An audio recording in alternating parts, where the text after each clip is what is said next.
We made it.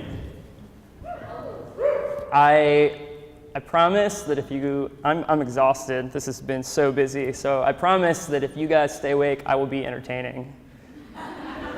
Deal? Deal.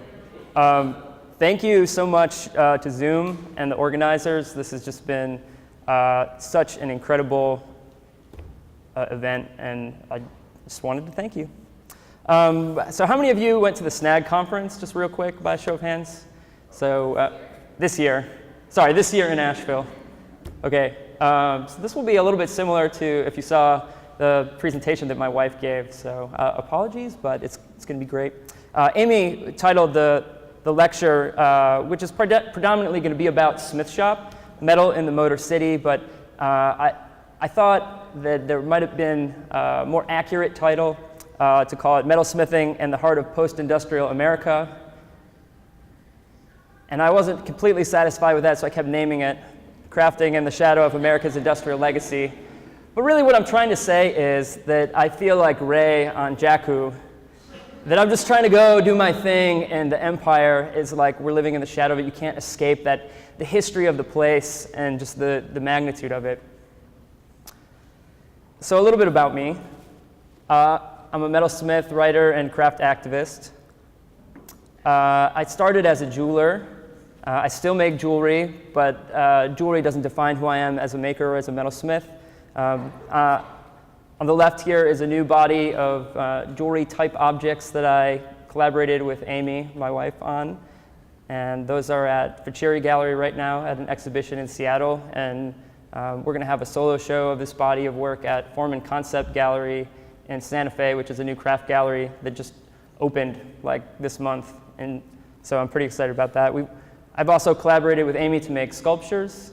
This was an installation project with drawings. These are about ornamental water towers, about 8 feet tall on the biggest one. I've also done social practice projects. This is a photograph from a project I did in 2011 where I took a jeweler and a to-be-married couple, and I took them gold prospecting to get the gold to make their wedding bands. And I documented that project through a 4-part film series, a 4-part video series, and then through several publications where we documented the project. And they're looking into an open pit mine, which is pretty intense if you've never seen one.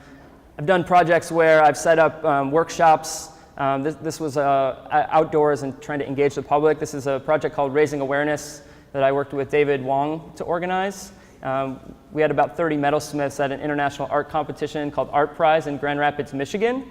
And we talked to and created a context to have conversations with people. About 200,000 people came through over the course of 3 weeks. We were raising every day in public. My social practice and performative work really started with the Pro Bono Jeweler, which is probably the project that I'm best known for, where I would set up my bench on the street, make rings, give them away, and talk to people. This is in Houston. I've also done quite a bit of critical writing. I was a staff writer for Art Jewelry Forum for a year, I think in 2011. And most recently, I published an essay in a book called Nation Building. It was edited by Nicholas Bell, the curator of craft at the Renwick Gallery. I don't know what his official title is. Sorry, Nicholas. This is my wife, Amy. She's also a metalsmith. We have been together for 11 years, and we met in school, and we got together at a SNAG conference. That's about all I have to say about that. This is my puppy. He's 7 months old. His name's Wilmo. I named him after William Morris. Craft nerd. I also like to run. That's a more recent thing that I've been doing, and I'll be doing my 3rd half marathon in Detroit this fall. Let me tell you a little bit about Detroit. I grew up outside of Detroit, and now I live in Detroit. I'm a 5th generation Detroiter. Detroit is a really interesting place. It takes a very interesting place to create a monument to Joe Louis that's just a fist facing Canada. Like, we're right on the river. There's a river, and then there's Canada, and there's this fist. Canada. So most of you know that Detroit is in kind of an interesting situation right now. It's in pretty rough shape, to be honest, but how did all of that start? Well, I'll give you a little bit of background about the history of Detroit. It was started as a fur trading outpost in the 1700s. It was formally founded as a city in, I think, 1803, 1804, something like that. And then up until about 1900, all of the development and the building of the city and the buildup of the industry and infrastructure was contained within an industrial rail beltway that was built in about 1904 through 1912. And so all the people in the city lived in this area that was grown and annexed before 1920. And then there was this ring, this industrial rail beltway, this big one, that was built around the city. All the factories were along that. Everyone lived inside. So the population of the city grew to about 2 million people. All of them were kind of hemmed in by that industrial rail beltway, and the city was starting to plan, saying, we need way more space for all these people. We are totally overcrowded. Tons of people are moving here to work in factories, and so they started annexing land outside of that rail beltway. But what happened was the Depression came, building stopped. There was no development that happened, and then World War II happened. And so after World War II, Detroit, which had played a big part in manufacturing things for the war, and that industry, they built tracts and tracts of worker housing for all the factories that existed there. And so you can see this is what some of the factories looked like. And this is probably about 1920, so you can see the level of activity on the street outside of a factory. But there started to become incredible sprawl as people moved further and further away from the center of the city, and then that sort of gave rise to the American dream and suburban sprawl. That's us, Detroit. So the people started moving away. There's a housing crisis. So as the auto industry started to I'm not really going to get into the causes of everything completely, because that's its whole own lecture. But as factories closed, workers moved away. As workers moved away, commercial districts started collapsing. As commercial districts started collapsing, there were less city services. As the commercial districts were collapsing, more and more people were moving away because they didn't want to be in a neighborhood that didn't have any shops. Right, so more people move away, there's less city services. There's less city services, more people move away, so it's this downward spiral. So there's tons of commercial districts in and around the city on main arteries where they're just vacant buildings, and they've been vacant for anywhere from 10 years to 25 years. So you see things like this, but particularly, like I said, the housing crisis had a particularly hard impact on the city, and even in the last 10, 15 years, it's accelerated the decay. And so you see, I love this sign, but then you see houses that have been abandoned that are now overgrown. So this is sort of like falls into the ruin porn that I got to show you just to give you context, but everyone who lives in Detroit is really over ruin porn, which is what we call it. So you might have heard the story about Detroit's redevelopment and Detroit's comeback. I just want to contextualize that for you a little bit. Detroit is 138 square miles. It's huge, landmass-wise. It's really, really big. The redevelopment that's happening is predominantly happening within 7.2 square miles in the greater downtown area. So this is where this redevelopment's happening. And if you look on the map, it's this dark blue area right here. So you have the cultural district, you have a downtown business district, you have a restaurant district and some bars. But that redevelopment is primarily serving the people who live in that greater downtown area, who have jobs there, and an educated workforce that's now moving into the city because they're finding new jobs in the downtown that's redeveloping. This has also presented a number of really interesting opportunities for the land that's there, that as this land has become vacant, it can be put to use as a farm or as a place to grow something. There's an incredible food justice movement in Detroit, and there's I don't know, I was talking with Michael the other day, there's probably about 1,200 urban gardens and farms in Detroit. Some of them are private, some of them are community-oriented, and some of them are actually small businesses. So a lot of people have floated ideas about how the city is going to redevelop, some formally and some informally, but I think that over time, something like this is actually going to happen where you have this really dense downtown urban core, and then you have you have development in neighborhoods that are connected by some sort of main thoroughfare or public transportation. We don't have any public transportation. I mean, we have a bus system, but it's terrible. But eventually, it will be connected by public transportation, and then you have these large swaths of open land which can be redeveloped for things like recreation, agriculture, forestry. But the machinations of government move very slowly in Detroit, and I think that some of those proposals are met with extreme skepticism, and also there's a population of people that live there that to reorganize the city in this type of fashion, you'd have to relocate a lot of people. So right now it's a thought experiment, but also I think the most credible idea for redevelopment. I really love living in Detroit. It has incredible amenities. That when you have a city of 2 million people and you go down to 650,000 people, the people go away, the tax base goes away, but your cultural institutions don't really. So we have the cultural institutions of a city like 2.5 times the size that we should, which is great. We have a really great museum and an opera and a symphony orchestra, and we have some manufacturing infrastructure, which I'll talk about. The cost of living is pretty low. There's lots of public parks, although some of them are not maintained very well. And there's lots of philanthropic support because of the condition of the city. That's good. So moving on to Smith Shop, we're in Detroit, and we've had 15 people now that have worked with us.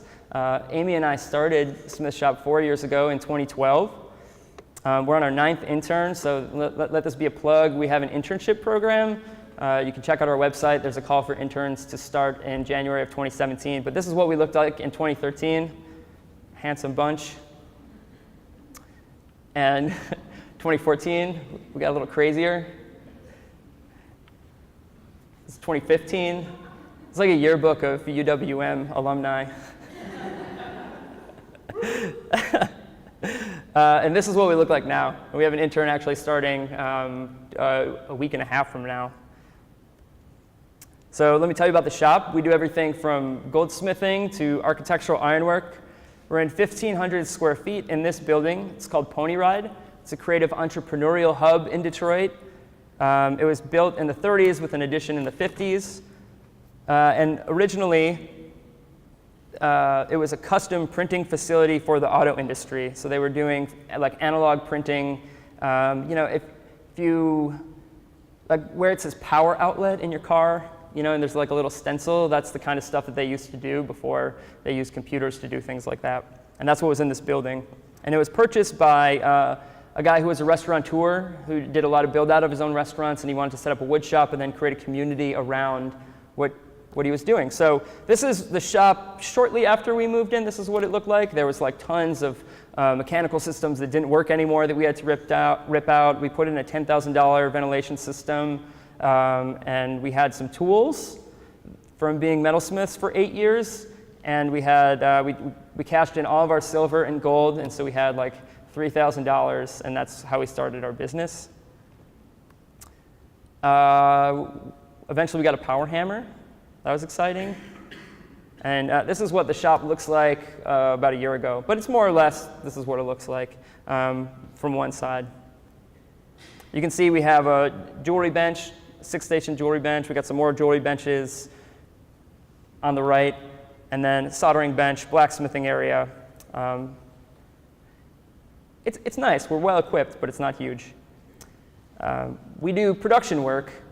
So the idea with production work is you make more than one of them. Just making sure you're awake. And I'll talk about how the production work gets out there into the world. But one project that's really interesting, the week we moved into Pony Ride, there was also a denim company that had moved in. And this is the founder, Eric Yelsma, and he said, oh, guys, that's really cool, you're metalsmiths. I've been looking for someone to make American-made belt buckles. Do you know anyone who could do that? And I was like, we're metalsmiths. And he's like, what's that? And I was like, oh, yeah. So it's like, yeah, we can do that. And that was about 500 buckles ago. So we've been making belt buckles for them, formed, milled, forged, and fabricated all by hand. I think that they're the best production belt buckle in the US, period. Prove me wrong. There's some great one-off belt buckles, but production buckles. So this guy's name's Eric Brote, and he owns GNU, which is a clothing and lifestyle brand out of Portland, Oregon, and they have like native-inspired fashion and accessories that are totally, I mean, they are very chic and very hip and very on the pulse of men's fashion. So we designed a custom belt buckle that's similar but a little bit different that we sell only to GNU.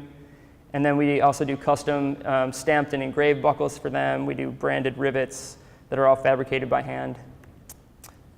We do a lot of, we've done some production lines where we're recycling the material that we're using. So all of these pieces were part of a line that were made out of recycled masonry nails that came out of this building, which used to be a pawn shop, which got turned into a restaurant that was being redeveloped. So we found the original date that the building was built, and then we made a stamp. We stamped the nails and to indicate sort of their material history. And those were the Detroit nail rings, cuffs. All of these products were made out of recycled wire that used to be a part of a drop ceiling. So all that grid work that holds up those panels, that's held up by wires. And so we would collect all that wire when people were taking down drop ceilings to make cool open lofts. And, and we would make bracelets and key rings out of them. These things are not recycled, but this is our production corkscrew, our production bottle opener. We do a cheese knife set. We do appetizer forks, so we make sort of aspirational lifestyle, houseware, entertaining things. We also do Holloware. So this is obviously copper and sterling silver. It's our sugar and creamer. Context photos are really great. They help people understand, and I think that if you are trying to sell things, having them in context and having them look really slick is really helpful. We found this photographer on Instagram, and I emailed him, and I was like, hey, I really like your Instagram feed. You're in Detroit. Do you want to do our context photos? And he's like, sure.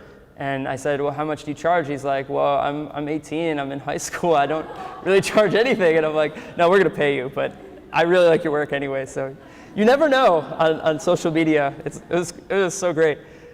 These are our boolean boxes. So if you use Rhino, you're like, boolean. If you don't use Rhino, you're like, what are you talking about? A little bit. I guess most of you don't use Rhino. Okay.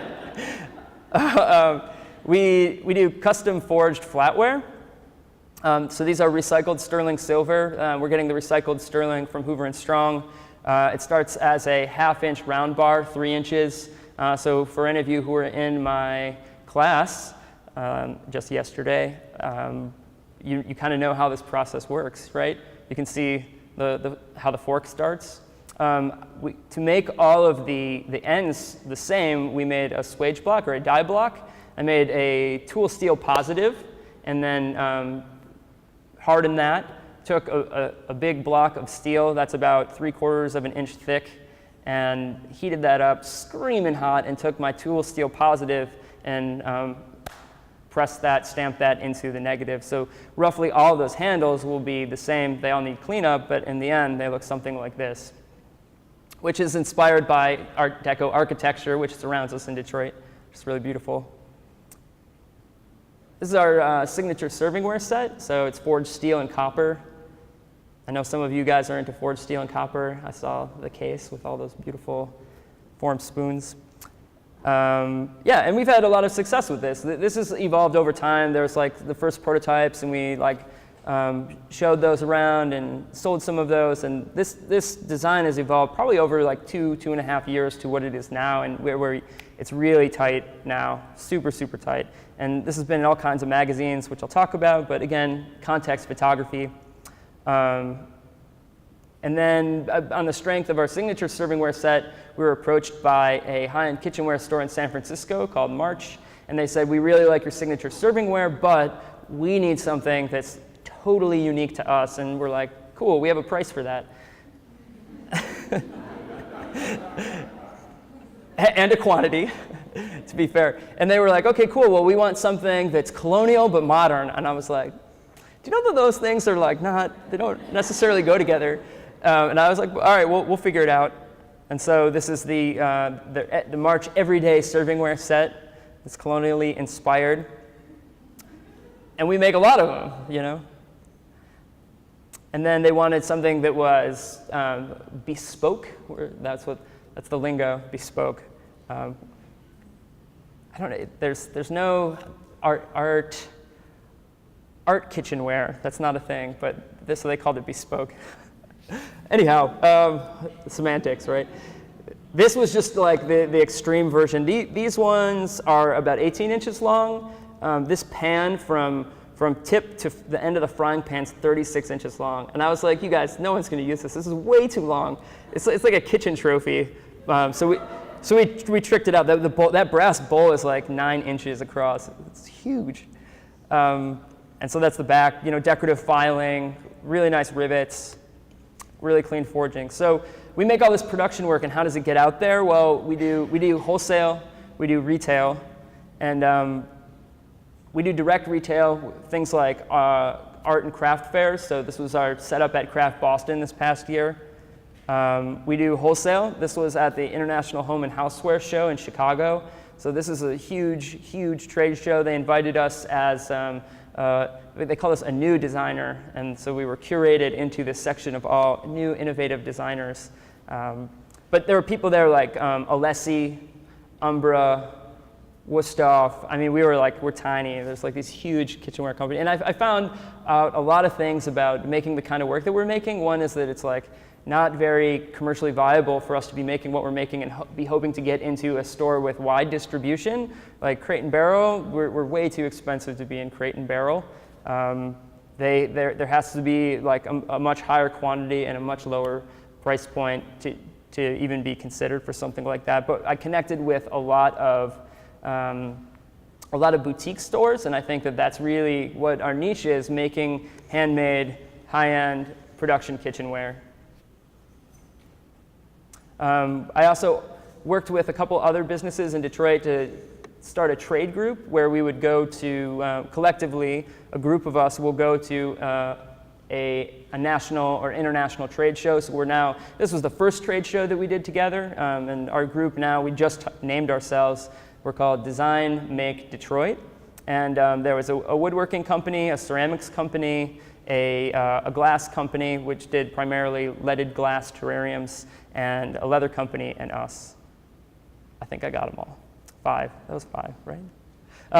And so we went to Liberty, and Liberty is like a men's fashion show, trade show, which is really strange because I'm there, we're in the home style section, and there's the first year they were doing the home style section, and then you have like Kenneth Cole, and you have us. And I don't know, it was cool. I felt very trendy. So this is what it looked like. We made all of our own fixtures. But what was exciting is because like whenever there's a men's store that's selling, $400 pants, that's the same store that can sell a $100 bottle opener. So we're trying to like really be creative about what shows we're going to, and it doesn't have to be a gallery. It can be anywhere that has clients that appreciate nice things. So this is some of our online retailers. So the top two, Tigan and Aha Life, those are both dropship companies, and we've just started working with them pretty successfully. I would say to anyone who's like interested in doing production work, those would be a good fit for most people who have like training as a metalsmith, who want to sell their work. Those are two really good companies. Out of that show, the International Home and Houseware Show, we started working with Millport, and they are a Japanese online retailer. So that was like our first really big international order. And then Scout Mob, I don't know, don't bother. I don't know if anyone's on Scout Mob and loves it, but it's like one order every 6 months. It's more work to like maintain the inventory and the interface. So we also do a lot of commissions. Commissions represent, at least half of what we're doing. We're trying to do more retail and wholesale, and try and do like a third retail because we get the most money from retail, and then wholesale you usually get half of what your retail price is, and then commissions, you're like making up the price based on what comes at you. So we do everything, like I said, from jewelry to architectural ironwork, which is a whole lot to do. But to give you an idea, this is an 18-karat gold diamond solitaire engagement ring that we did. So there's the design, and you twist some wire up. This is a piece of 1-gauge gold. It was so nice to work with. Yeah, it was so cool. So twisted wire, put some rails on there, soldered it together, upset that the big piece of wire, lopped the end off, and then soldered that to the band that I made. Drilled the hole, cut the seat, made like a little rim out of twisted 18-karat wire, soldered that on, set the stone, chased around it, and you have like a pretty sweet engagement ring. And then Amy was like, we got to make a box for it. I'm like, we don't have to make a box. Let's buy a box. It's $1.50. And then she's like, no, I'm going to make a mahogany box. I'm like, okay. And she did. And it was good. One thing that we really enjoy is using our metalsmithing skills to do projects that people have no way to have these objects made other than to find someone who is really skilled to help them realize it. So you're probably looking at this and you're like, what's going on here? Well, bagpipes, they have these little connector rings that are usually decorative. And how do you find every ferrule for a bagpipe is a different size slightly. They're all like handmade, and they all shrink and swell because they're made of like a bladder on one side and wood on the other. So they all have to be custom fit. And so you have whatever comes on your bagpipes, I guess. So this guy is like a president or like a regional officer of like a Scottish bagpipe club. And he came to us and he said, I need ferrules for my bagpipes. And I was like, I got you, man. And so those are all chased and fabricated. This is totally a true story. A tugboat captain came into Smith's shop and asked if we could make a butter slicer so he could take a giant block of butter, come down on the butter, and cut it into 12 slices so he could have evenly portioned butter to put in his coffee, because he would drink several cups a day. And so we were like, yeah, we can make that. And so we made a custom butter slicer for a tugboat captain.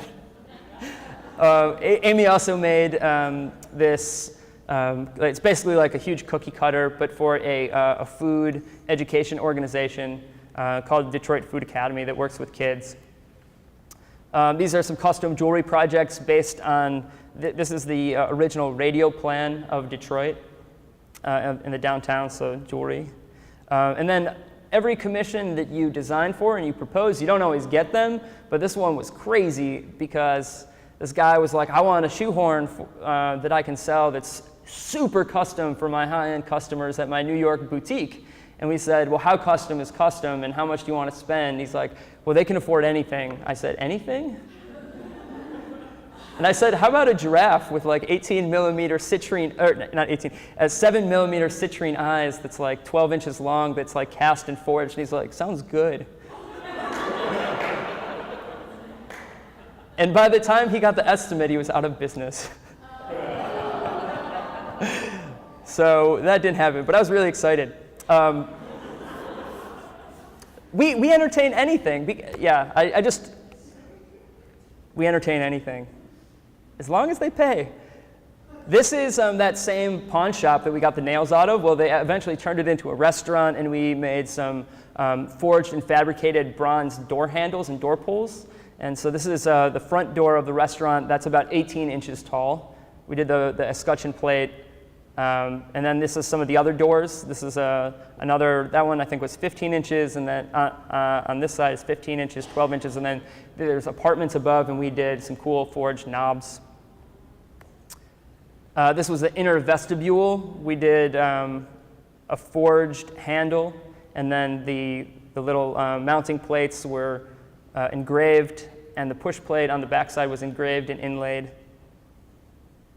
The name of the restaurant was Gold Cash Gold, so it had like this font, and I just copied the font, and I said, push, push, push. I thought it was cool. I guess it wasn't. Damn it. This was, okay, so there's a fancy neighborhood in Detroit called Indian Village. And a friend of ours, I don't know, he's kind of like an acquaintance of ours, had bought this really awesome historic house that was an arts and crafts house. And while it was vacant before they moved in, which happens with a lot of houses in Detroit, someone stole some of their historic floor register grills. So this was a replacement grill that we made that didn't match the others in the house, but kind of matched like the style of the house. And this is 2 feet by 3 feet, to give you an idea of the scale. So it's huge, and it's 1/2 inch thick. So you could like jump on this thing. And we designed it in Rhino, and then we had it water jet cut. And then we went back in and hand chiseled and hand beveled and did all the finishing work by hand. So you can see, like, when it's appropriate to use technology, we use that to assist us in making things by hand. We try and integrate it. These are some tables, end tables that we made in collaboration with Pewabic Pottery. Pewabic Pottery is a 112-year-old arts and crafts pottery in Detroit. They've been around since 1903, and they approached us and wanted to do some tables, so we did some arts and crafts table bases. The joinery, putting it together, detail. This is a client that we've done a ton of work for. We did the coffee table for them. The architect sort of designed it, and we were like, we're so excited to be working with you. Do you mind if we like tweak that design a little bit? But they still did this weird, like, fossilized or petrified wood tabletop inlay, and it just looked, I don't know, I'm not into it, but so we did a lot of tracery ironwork in the legs, and then we did a curtain rod for them, and then also on this house, if any of you guys know John Race, who's a blacksmith, right after he did the Yale railing, he did their staircase, and that's how we met them, is through John. And then for the same client, in their kitchen, they had like a little like cubby that they wanted to put some doors on for like where they keep their coffee and other supplies. So we did these forged and fabricated doors. And they open up, and you have this raised copper tray, and then with a forged copper handle, and it's on these rails. So you push in, and then it, like, the drawer or the tray shoots out at you, not too fast. And it's just like you push it, and then it releases, and it comes out, and then you deal with the tray, what's on it, and then you push it back in, and it clicks, and then it stays there. It was super slick. I really like that. And then I thought, the client, they were so great and so nice, and they just encouraged us to be really creative and kind of push things further than I thought. They let us push the designs further than most other clients would in the past, I guess. So they said they needed a 9-foot side entry gate, and so I proposed this one. And they were like, that's beautiful, but a little much. And so after like 2 weeks of designing, I was just like, okay, someone else design this one. And Amy just, in an afternoon, she sat down and just cranked this one out. And so just to give you an idea of the scale, this is KT Hancock for scale. If anyone knows how tall KT Hancock is. And then this is the finished gate installed. It was a beautiful new construction Tudor Revival house. We also did all of the exterior lights across the driveway. Close up. Well, we put a brass screen behind it, which is like a mosquito screen, which was one of the requirements of the project, and it just helped the ironwork pop really, really nicely. When we were done with that, they said, can you do a door grill going to our courtyard and our pool? And I said, of course. And this one's cool. We did all different finials on the attachments. And the biggest ironwork project that we've done was actually a restoration project. And so this is a building called Elmore, and it's in Midtown Detroit. And it was built in 1894. And it was originally a luxury apartment building in the middle of Detroit in the Cultural District. And about 30 years ago, it really went downhill, and about 20 years ago, the owner basically like gutted it and like tried to sell everything at auction, which was really tragic. but I mean, that's what was happening in the city at the time. So being the smart guy that he was, he decided that it would be cheaper or more efficient to take the cast iron bathtubs and scrap them by throwing them out the window than doing anything else. So what he did was he destroyed all of the balconies and all the ironwork that was original to the building on the balconies. Yet he sold that off too. So we were approached by the building owner who had tracked down the guy who bought all of the ironwork at auction, who lived in a suburb called Royal Oak, which is about 30 minutes from where the building was. And they approached us and said, hey, can you help us restore the original ironwork? And I was like, well, let's talk about it. So we went out and we saw these, some of the remnants that existed, like this, and a lot of them had been reconfigured into things like this. And the railing is really beautiful, but they put it on the porch of like this 1,100 square foot Cape Cod with vinyl siding in the suburbs. And it is just so profane. It just makes me nauseous looking at it.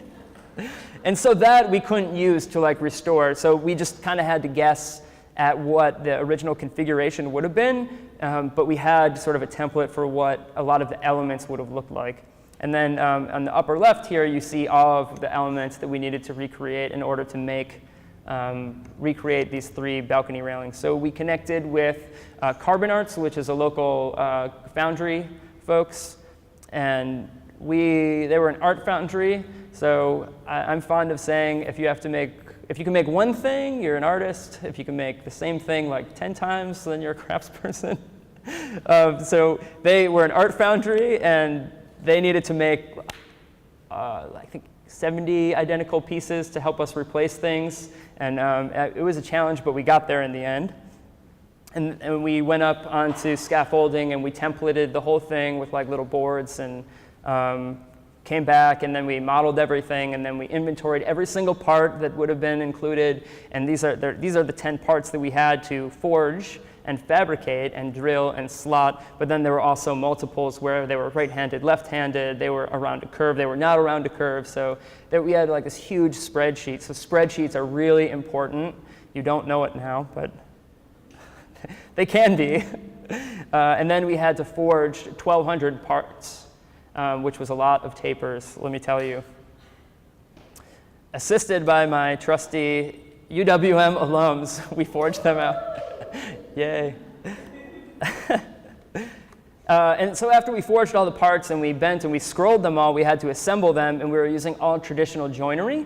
And so what we did was we made the parts, and to make sure that they all fit together, we bolted them together and then sort of assembled them. This is the picture on the left here. You know, these are all bolted together, and make sure that everything was fitting and was adjusted. And then we took all the bolts out, and then we riveted everything together, and then riveted them onto the C-channel, and then created the panels.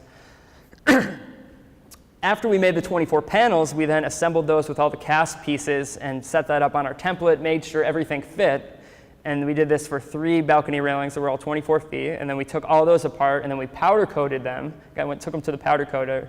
And then we got them back from the powder coater, and then we did the same thing. We assembled all of them again in the shop to make sure they still went together okay.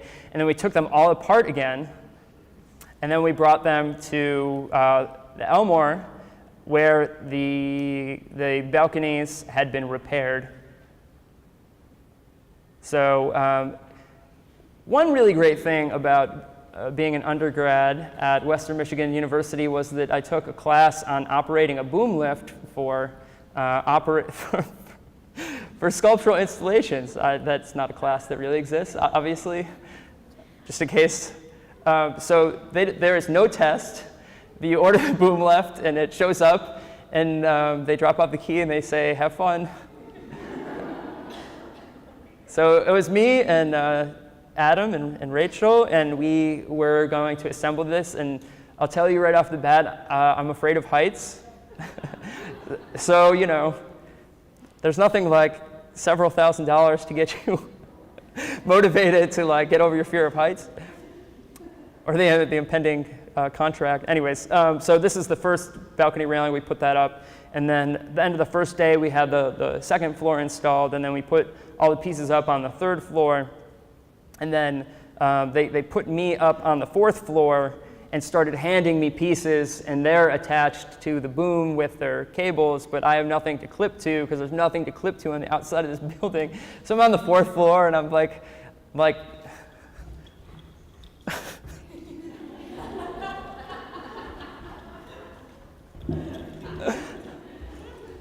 but it worked out. I didn't fall.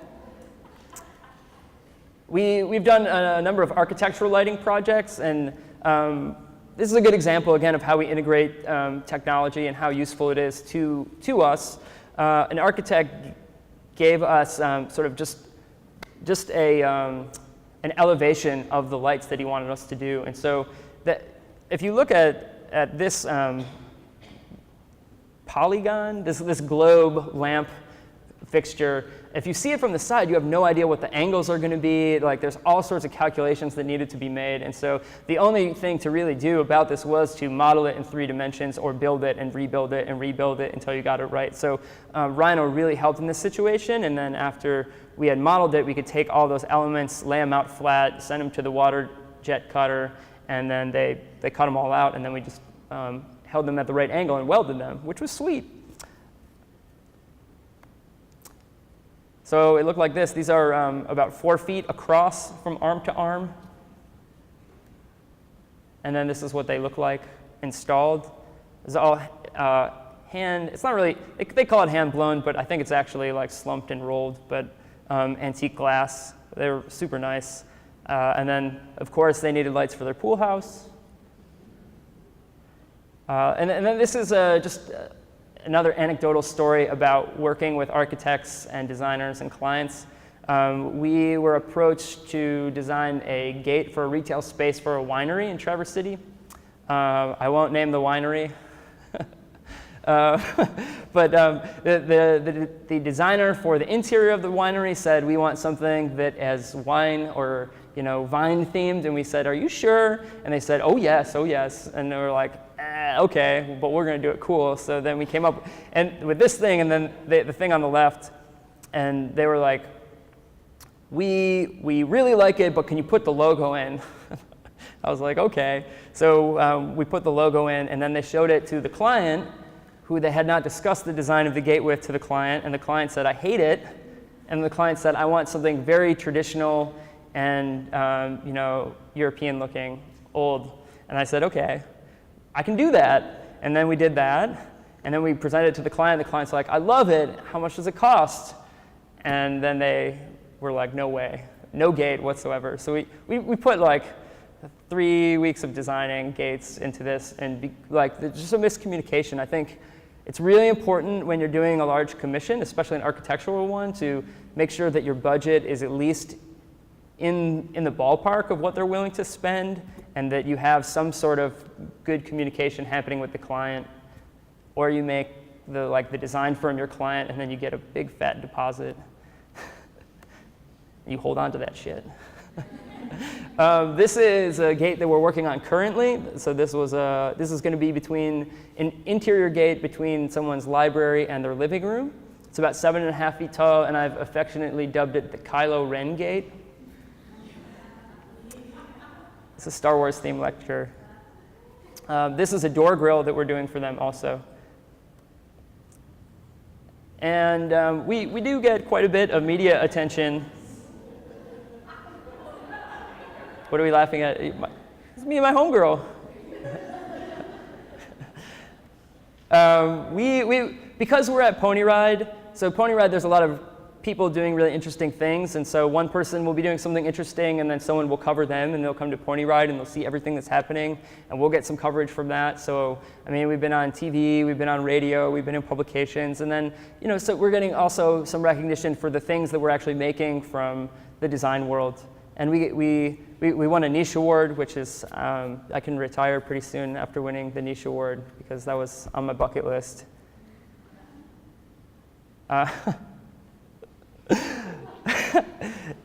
So anyhow, Savoir magazine is a magazine that I had never heard of until I heard of it when they called us and they're a really great food magazine, and I like the recipes a lot now, but every year they have a list of 100 innovations in food, and in 2015, our servingware set that I showed you previously, that was the number 53 innovation in food in 2015, which kind of blew me away, and also they don't list their criteria anywhere, so it's pretty subjective.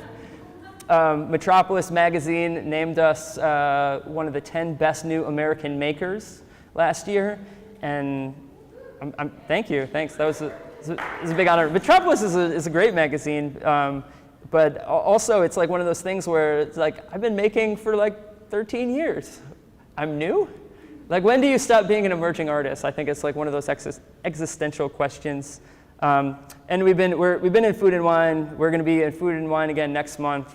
The folks at Food and Wine are really great. But I think what people are getting excited about the fact that there's like handmade kitchenware happening, and I think that we get a lot of attention from that. So you got the skills, get out there and get published. MSNBC did a little story on us. And then just last month, our local hometown newspaper finally got wise and then did an article about us and Vivian Beer for whatever reason.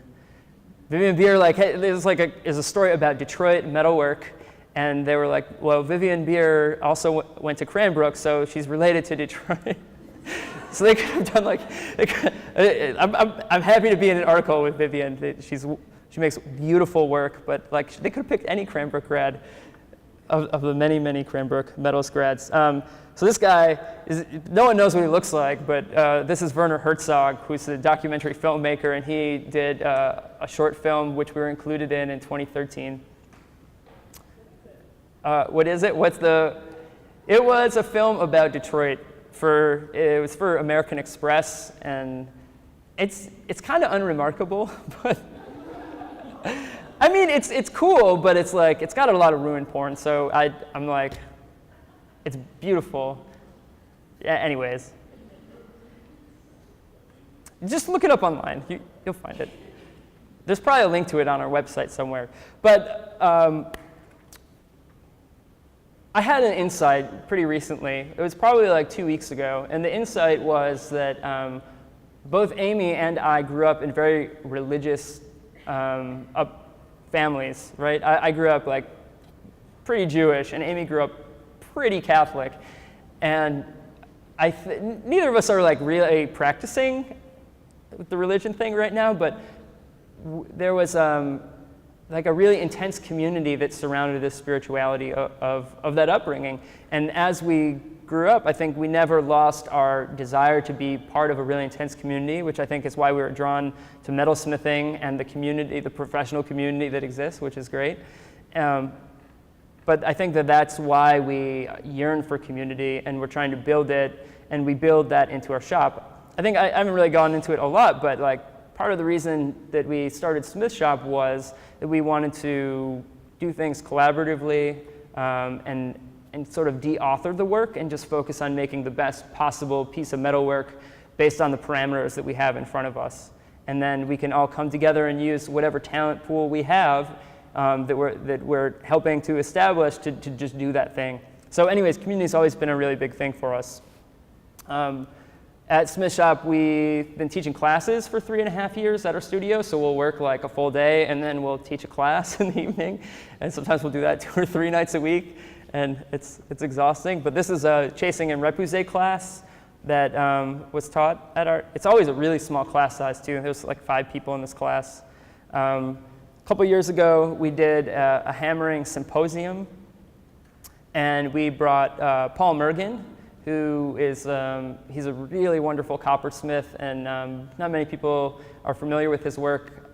If you really want to know more about his work, I wrote an article for Art Jewelry Forum that reviewed a retrospective that he had. You can check it out. But to give you an idea, Paul has been hammering copper for 55 years. He was Fred Fenster's very first grad student. That puts it in perspective. And then so Paul taught a hammering masterclass one day, and then the next day Seth Gould did a hammer making demonstration, and then the following day people made hammers with Seth, and that was a really great weekend. We also do a lot of traveling and demonstrate in some of the retail outlets that we have. So this was a trip that we took to Houston to be at like a men's boutique called Man Ready, and we hooked up with Eric Brote, who we do belt buckles for, and we just made belt buckles, and we sold a ton of belts. Houston's awesome, by the way. Houston's totally underrated, I'm just saying.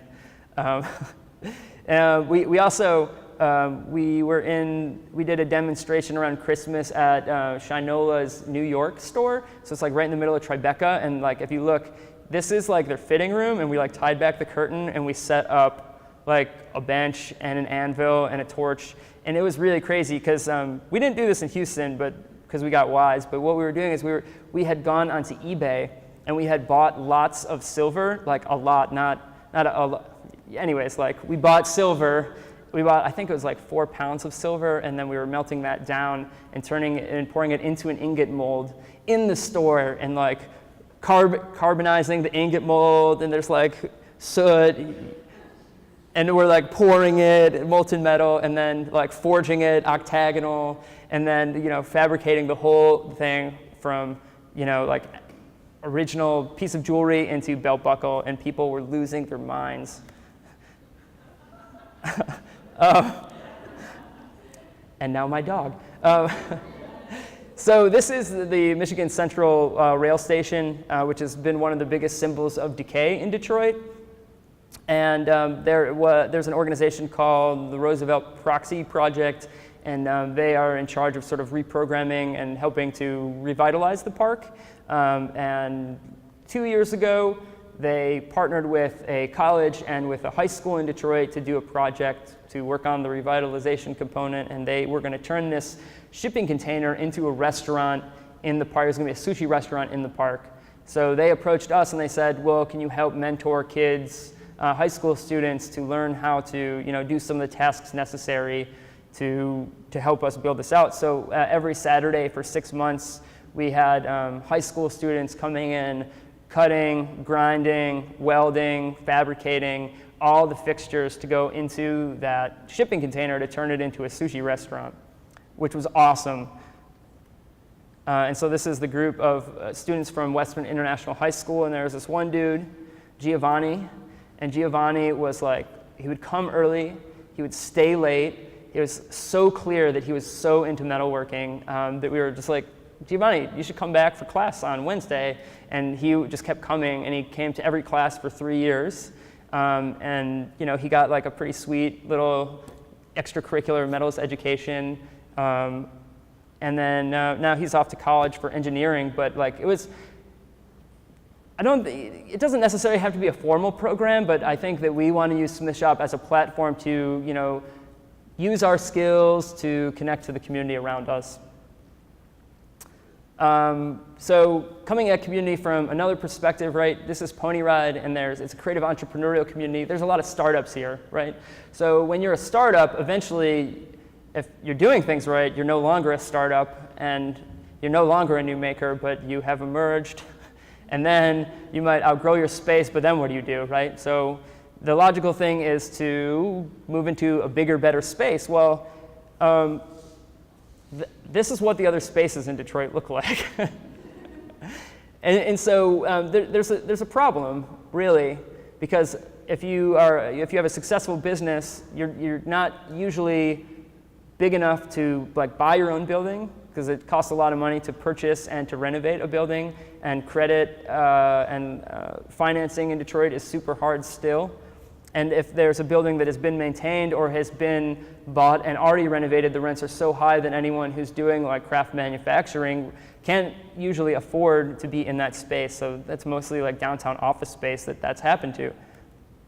So there's a bunch of, like I said, there's a bunch of businesses in a similar position to Smith Shop, where we have this incredible manufacturing legacy in Detroit, and we have some like street cred. Even if we've done nothing, we have that going for us, and we gotta play on that because Shinola and other people will come in and they will sell Detroit for us. So there really is a shortage of viable manufacturing space in Detroit. And so my idea for several years now has been to like create a space that, this is what I already said now, okay, so I'm just gonna go past it. That allows a lot of those businesses to like work together to create, to co-brand and to co-locate and to create a center for a lot of those community assets to happen. And you know, frankly, the craft infrastructure doesn't exist in Detroit, and I've lived in other cities that had a lot more infrastructure, and like Houston, not to keep talking about Houston, but Houston was kind of incredible because they had a lot of infrastructure and support for craft artists. So I thought, you know, that's what we need in Detroit, but we can do it in a little bit different way that's really unique and makes sense for us. So I've started this project called the Center for Craft and Applied Arts, which is a for-profit, nonprofit model. And the for-profit side is really just space where a bunch of craft manufacturers can be in the same building, so about 50,000 square feet of manufacturing space. And then I started a nonprofit, which in February got its 501c3, so we're on our way. We're already programming. We've been programming. So we want to have education studios for recreational classes and also technical training and after-school programming, hopefully one day. Exhibition space to bring really great exhibitions to Detroit, and then retail space to sell things that are being made at the center, and then restaurants that hopefully have that can help make the connection between where something is sourced, where the materials are sourced, right? Everyone kind of gets like farm to table and slow food, right? You know where the things are coming from, they're prepared in a considered way, and then you eat them and it's good and you feel good. Well, that's like craft, except we're doing it with materials and we're making other things that you also consume, but hopefully not internally. So this was the first building that I tried to put together, and oh boy, I don't even know. So there's been a number of buildings. This was the first one. And I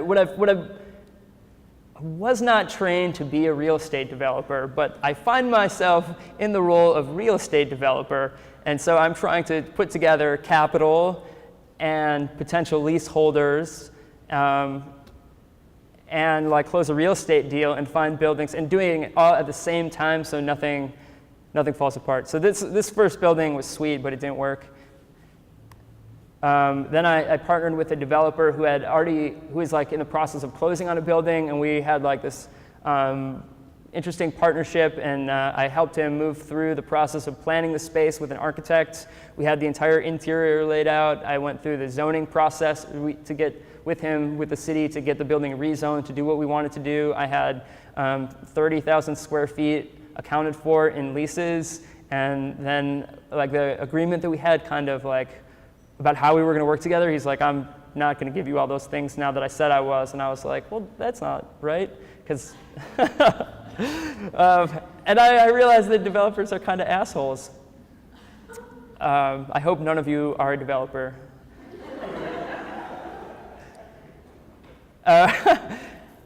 Yeah. So, but I mean, really the big thing why I had to walk away is because, you know, I don't want to help someone build a building and like make it really successful and create value in that building if there's no long-term plan to keep that development as a craft center. You know, so you move a bunch of people in and they raise the value of that property from being a vacant space, and then in 5 years you kick them out and you turn it into condos or something. Like, I'm not doing that. So I moved on. So a couple investors that I cultivated for this building were like, I still believe in you, Gabriel, and what you're trying to do in Detroit in terms of craft. And I was like, great, help me buy this building, this one here on the left, which is in really bad shape, but it's 70,000 square feet. And so we have that building under contract. And this was another developer that I thought about working with in an old hospital, but really wasn't the space wasn't structured right. And in the meantime, there was another developer that approached me that I had talked to like a year ago, and he's like, I don't have anything, but he's a really big developer, really great reputation in Detroit. So he just approached me like 2 weeks ago and said, I have this 110,000 square foot building, why don't you develop the first 2 floors as the craft center? So now I have 2 buildings, and which is the opposite problem. And I'm really worried, you know, that, I mean, what could happen is that I'm like dragging my feet on trying to like close the deal on this one, and while that happens, well, I'm dragging my feet because I'm like wondering if this is going to happen. If I can make this happen, this is sweet because this is in a better part of town. So if that happens, that would be great, but it might not work out because we haven't gotten that far in our conversation about this new building. So I don't know. It's like this thing where both could go away if I don't play it right. So that's where I'm at now. This is why you don't want to be a developer. Just keep making stuff. But ultimately, it's about these guys, and this is the group that went to Liberty together. You know, we found each other. We were like, let's organize together. Let's brand together. We're all small businesses, and let's help each other succeed. And I think that has been like finding my tribe in Detroit and like trying to build that infrastructure with them is helping me find, I guess, the community that I really want to be a part of creating around me. Okay, so pretty much at the end here, I just wanted to post our internship information for anyone who wants it. And I also wanted to mention that we have like more capacity at Smith Shop than we can use right now. So we're doing a lot of Holloware and blacksmithing projects, but we have this like whole jewelry setup and metalsmithing setup that could be used during the day. And we have this sweet historic house with like third floor with like a guest suite, and it's like empty all the time. So if you are interested in doing an informal 1-week residency where you have to like live in my attic, and you want to come use our shop, I will entertain that, and you can email us. But yeah, just email us. There's no application. There's no cost. I'm not going to charge you either. We just like, it would be sweet to have like cool people come and make stuff in our shop and like see what we're doing. It relates to community. So, and if you want more pictures of metalwork and puppies, you can follow us on Instagram. We're at Smith Shop Detroit. He's gotten bigger. He's not that cute anymore, but I still like him. So that's all I have for you. Thank you.